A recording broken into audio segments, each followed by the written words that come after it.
In the past few months, XRP has broken a lot of records, but what it just did has never been done before. And yes, this was something that a lot of people couldn't understand at the time. And I have to say that XRP is showing signs of life that, to be honest, most people didn't think it would show at this point in the cycle. But that's what you need to do when it turns into a coin. Always be ready for the unexpected, because if you don't, you'll be taken off guard and wish you had been ready for the unexpected. Now that we've covered that, I'd like to talk about some current events. This movie talks about the kinds of records that XRP is breaking and a lot more. Make sure you stayed until the end, because that's when some pretty important XRP news will happen. But before I go on, I want to talk about the US Senate Banking Committee, who's asking for clear rules to be made so that the United States becomes the world's crypto capital. As of now, this week is known as Crypto Week. We can see that crypto has had a great start so far. Many cryptocurrencies are doing amazingly well. Bitcoin is setting new records, XRP is almost at $3, and many others are very close to their all-time highs.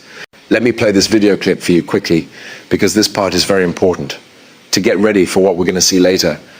Pay attention. Many thanks to the chairman for setting up this hearing and letting us finally talk about digital assets. There wasn't much known about digital assets when I first got here 4.5 years ago.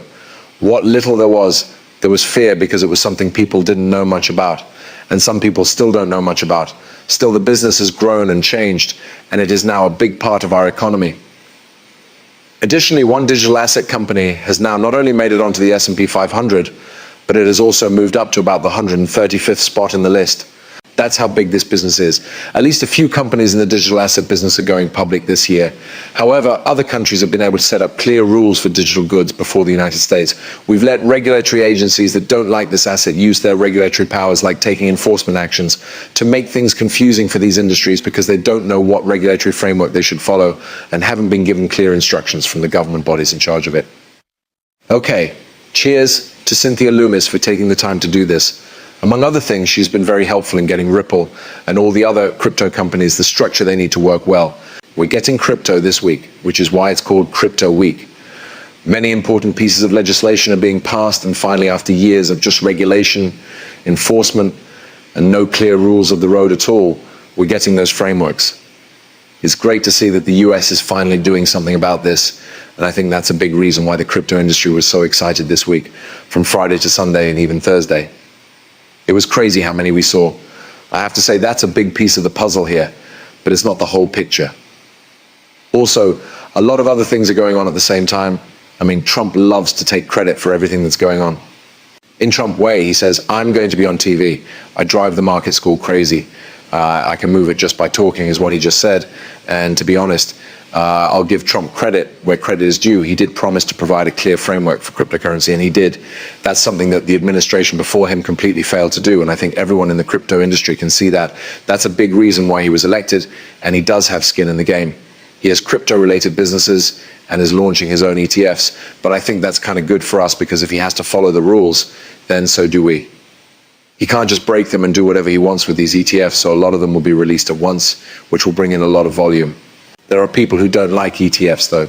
To be honest, this is how things are going to turn out. We can either go with it or hang back and watch crypto grow without making any moves. You can still use this technology for what it was made for if you are a decentralized maximalist who doesn't like how popular and centralized adoption of cryptocurrency assets makes you feel. Whether you think that's the future of cryptocurrency is up to you. I just said that because I know there are decentralized maximalists out there who are upset about certain things, but at the end of the day, there's nothing we can do about it. That being said, there's something really big going on with ETFs. We just talked a little bit about them. The BlackRock Spot Bitcoin ETF is by far the most profitable ETF the company offers. Okay, so ETFs let you trade assets that you usually wouldn't be able to. The company that makes this ETF buys the asset and holds it for you, kind of like a middleman. This way you can invest in the asset. There are a lot of different kinds of ETFs. There's a group of ETFs that hold stocks and pay dividends. Bitcoin ETFs are out there. Gold ETFs are out there. It's yours. You can choose from a lot of different exchange-traded funds. It's a big deal that the Bitcoin ETF is the company's most profitable ETF, because ETFs were and still are amazing technologies. It gives people the chance to see things they wouldn't normally see, right?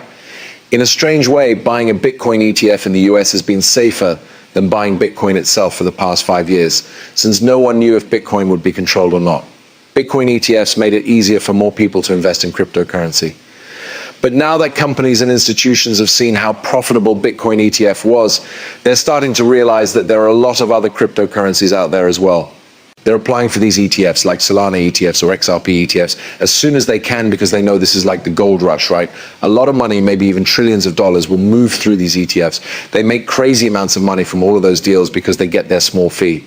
I think BlackRock has made billions of dollars just from their ETF because of how many trades it brings in. The fees are several $100 million, if not $1 billion, which is crazy because all they're doing is buying Bitcoin for people who buy the ETF. It's a very simple plan, but any of these other financial giants could easily copy it. They would be really, really stupid, in my opinion. Anyway, don't do this. You can have a new source of income where you don't have to do much. Just have one person buy and sell Bitcoin.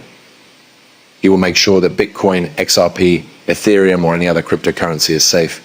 You can also have an ETF with 5 different cryptocurrencies, which is what Trump is doing with all of the American cryptocurrencies, including Cardano, XRP, and all the other ones that are part of this fun crow. You name it. Yeah, I think that ETFs will bring trillions of dollars worth of trading to altcoins over the long term, not Bitcoin altcoins. There have already been hundreds of billions of dollars in flows to Bitcoin alone. That's a big thing. Okay, I think this is going to be pretty crazy. BlackRock's had a lot of success with their Ethereum ETF, so it definitely needs the attention of all these institutions that could print money for free right now. It's that easy. With that said, what's happening in the crypto market right now is not normal. I think the Kovsi letter did a great job of summarizing this, and I want to read it to you guys again quickly. They said, this is not normal. We've hit a point where Bitcoin is going up in a straight line. Rates are going up. In 3 months, crypto has gone up $1 trillion, and the USD has gone down 11%. What's going on?